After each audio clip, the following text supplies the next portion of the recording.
그게 뭔가 이 꾸물거리는데도 여러 가지 유형들이 존재를 해요. 혹시 패널분들은 일을 좀 미루다가 실제로 정말 중요한 일인데 이거를 놓쳐서 낭패를 본 적이 혹시 있습니까? 있죠. 제가 이제 고향이 저쪽에 순천이라는 되게 아래쪽에 남쪽에 있는 네. 너무 친한 어릴 때 친구 결혼식에 사회를 봐주기로 했는데 그날 이제 아침 9시 비행기였을 거예요. 근데 아침에 그날따라 햇살이 너무 좋은 거야. 햇살이. 아까 그 브런치 느낌이군요. 네. 햇살이. 네. 커피를 먹었는데 왼쪽에 어제 본 자기계발서 너무 궁금한 부분부터 안 본 거예요. 근데 커피하고 책하고 이거 있으면 조합이 또 완벽하죠. 네, 있으면 완벽이잖아요. 먹으면서 갔는데 이제 문제가 발생하죠. 주차가 만차입니다. 어떡해. 거의 정말 울기 직전까지 가고 친구한테 전화했는데 친구가 장난 그만 치라고 아이 걔는 아이 야 코미디언 나 진짜 너 야 대단해 야 나 진짜 지금 깜빡 속는다 내가 오늘 결혼식인데 그걸 준비했어 진짜 내가 비행기를 놓쳤다고 그러고 정말 미안하게 급하게 다른 동창한테 부탁해서 사회 보게 하고 그래서 저는 공항 갈 때 절대 차를 가져가질 않아요. 제 차 절대 안 가져가고 3시간 전에 갑니다. 그러니까 생각보다 이렇게 중요한데 왜 그럼 이렇게 미루는 일이 생길까? 아마도 이런 분들은 현실 감각은 좀 없는 거예요. 그러니까 이 정도 하면 되겠지라고 생각하는 거잖아요. 이런 사람들을 보통 비현실적인 낙관주의라고 합니다. 그러니까 낙천적인 사람들은 사실은 좋은 거예요. 네. 왜냐하면 미래에 대해서 긍정적인 생각을 갖고 있으니까. 그런데 현실감이 없어도 정말 없는 분들이 있어요. 예, 이런 분들은 사실 좀 착각 속에 사는데 되게 긍정적인 착각이 커요. 그게 뭐냐 하면 나는 남보다 더 좋은 일이 많이 생길 것 같아요. 비현실적인 소망 같은 걸 많이 가지는 분들이에요. 뭐 이런 얘기 하는 분이 있어요. 벼락치기 하면 이 3일이면 쌉 가능하겠다. 이렇게 얘기하는 거예요. 쌉 가능. 아니, 이거 각이 나오지. 이렇게 생각해서 요거 보니까 뭐 자료 정리만 하면 되는구나. 이렇게 생각하는 거예요. 근데 이렇게 비현실적인 낙관주의자들이 주로 많이 사용하는 단어가 있어요. 뭐예요? 그게 뭐냐면 어쩌면 아마도 뭐뭐 할 때쯤 이런 말을 많이 사용합니다. 실제로 여러분 어떻습니까? 혹시 용명 씨 괜찮으시면 저하고 이렇게 좀 친구 사이에 약속 정하는 그런 상황에 대해서 같이 좀 대화를 좀 나눠볼까요? 동갑 몇 년생이시죠? 동갑 두 분. 네.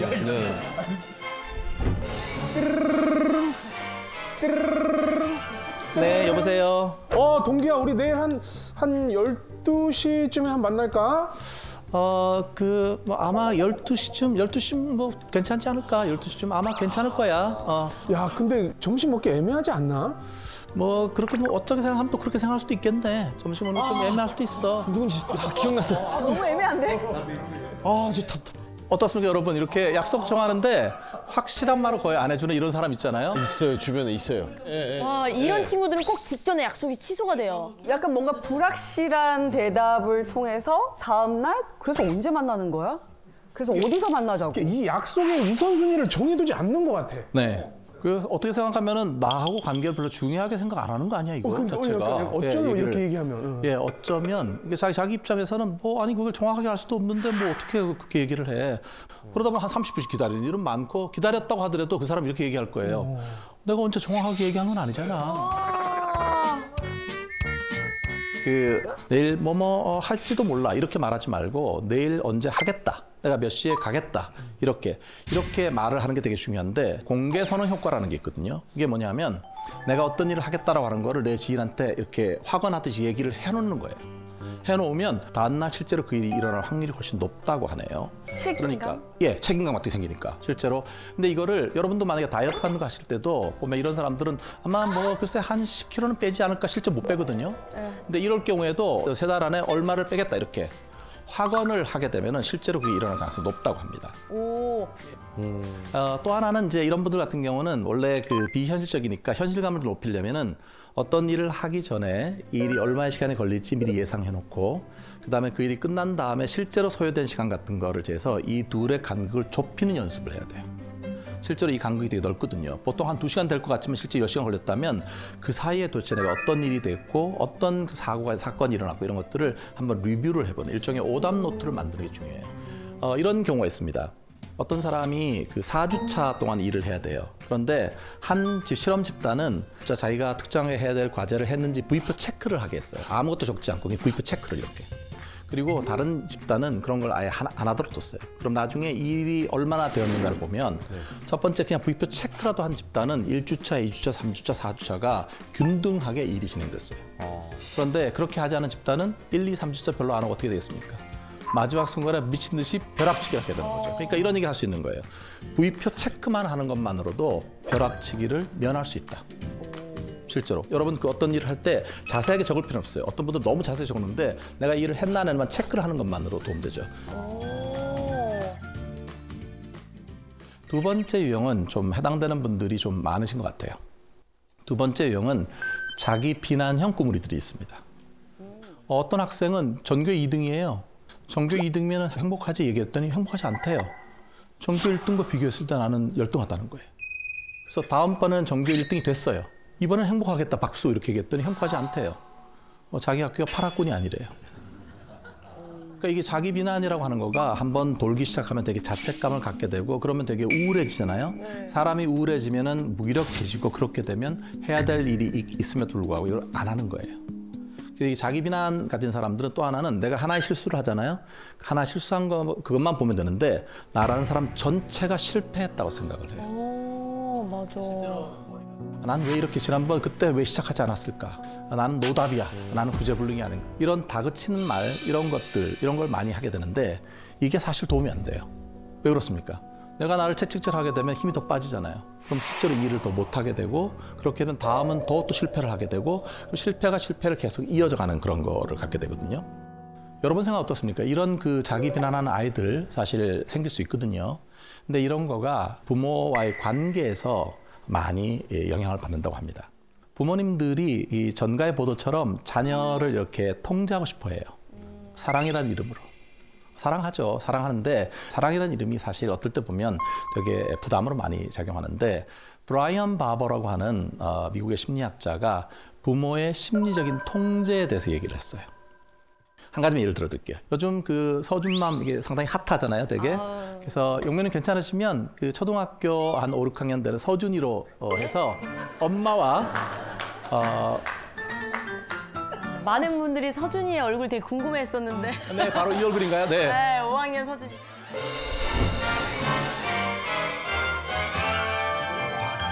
엄마 힘들지? 엄마 내가 커피 타줄까? 뭐 하던 대로 하지 진짜.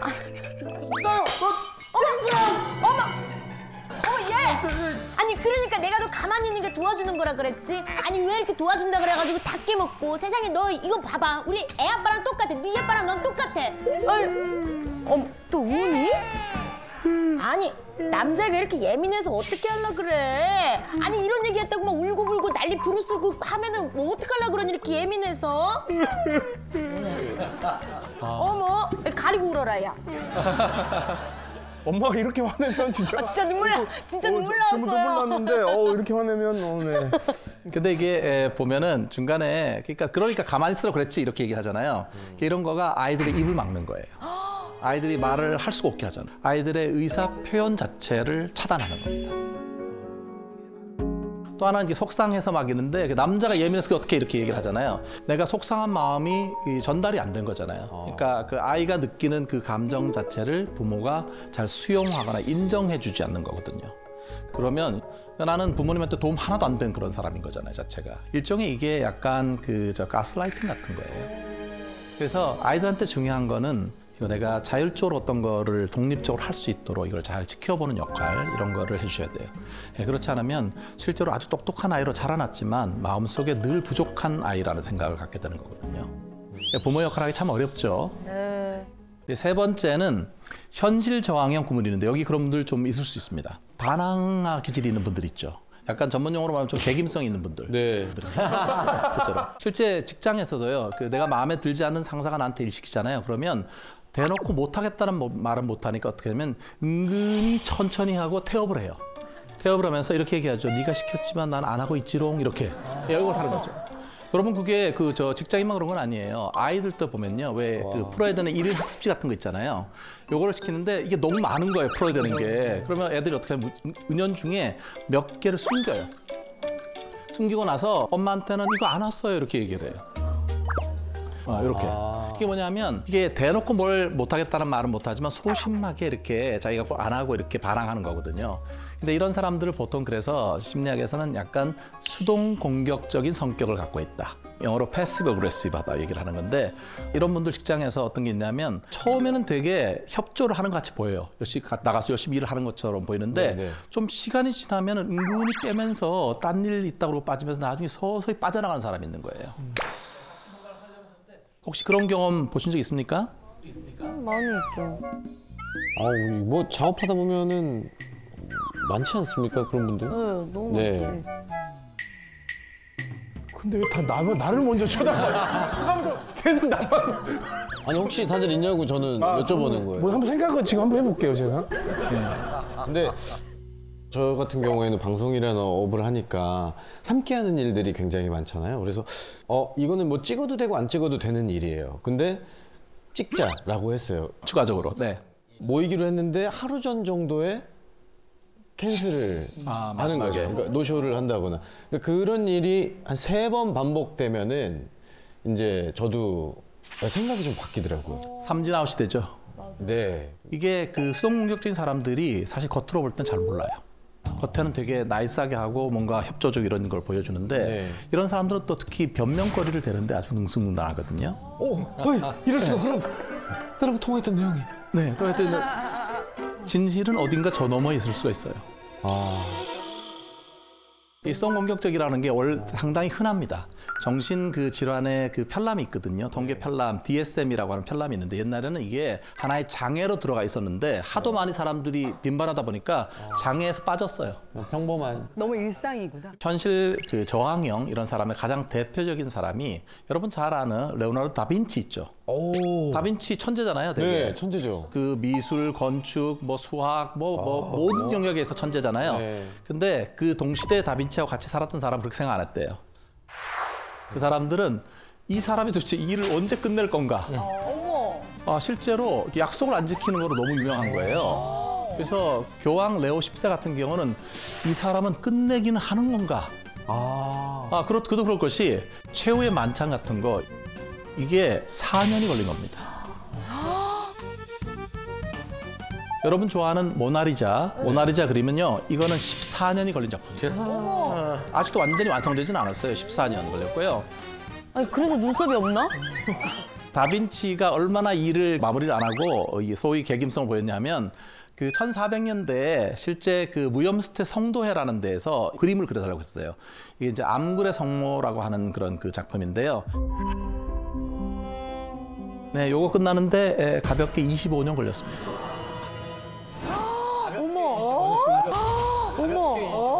어머. 가볍게 25년요? 한 아이가 성인이 되는 시간인데. 이게 원래는 7개월에 끝내기로 한 거거든요. 네. 중간에 뭐가 수가 틀렸는지 이탈리아에서 프랑스로 가버렸어요. 그냥 이걸 주지도 않고. 그래서 사실 상대 쪽에서 고소를 해가지고요. 실제 2년 안에 반드시 끝내지 않으면 안 된다 이런 거를 했음에도 불구하고 실제 이게 완성품이 전달된 건 25년 후입니다. 뭐야? 멋진 그 작품이긴 한데 저 작품 하나를 보기 위해서 25년을 기다려야 되더라고요. 아이고, 세상에. 다빈치 자신도 스스로 자기를 알긴 않았나 봐요. 김종시에 이 사람이 남긴 말이 뭐냐면 나는 끝을 낸 게 별로 없었다.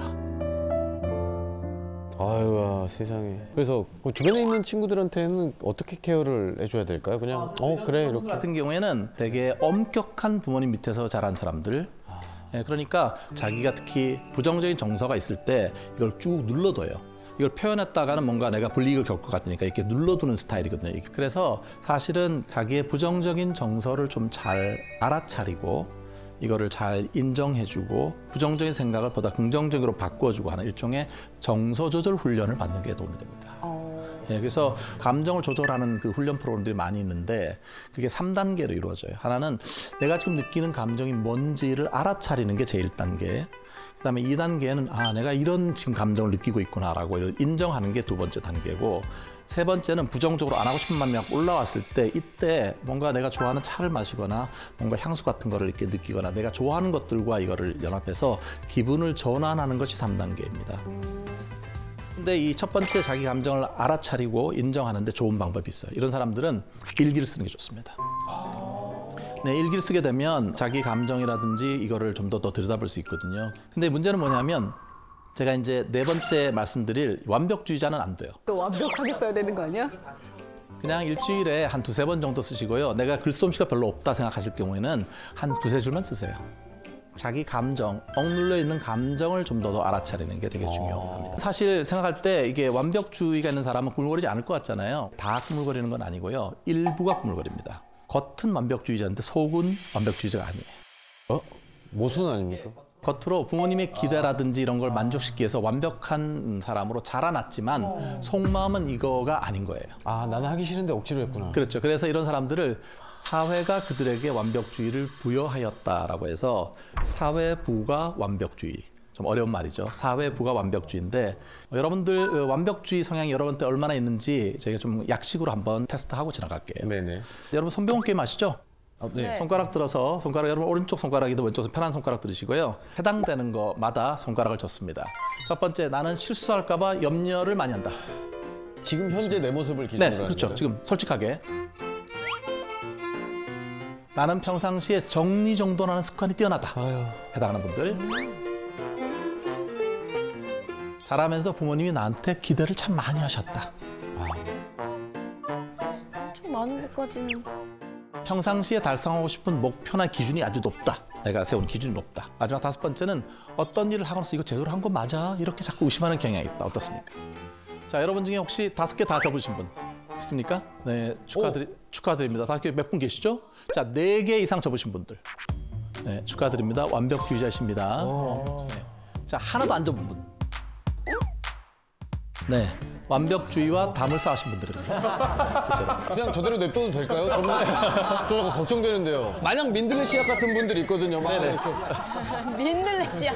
뭘 해도 즐겁고. 원래는 이게 24개의 문항인데요. 이 중에 이게 완벽주의 성향이 이제 0%에서 100%까지 점수 범위가 있는데요. 자, 이거를 제가 패널 분들께 미리 좀 한번 해보십사 이렇게 부탁을 드렸어요.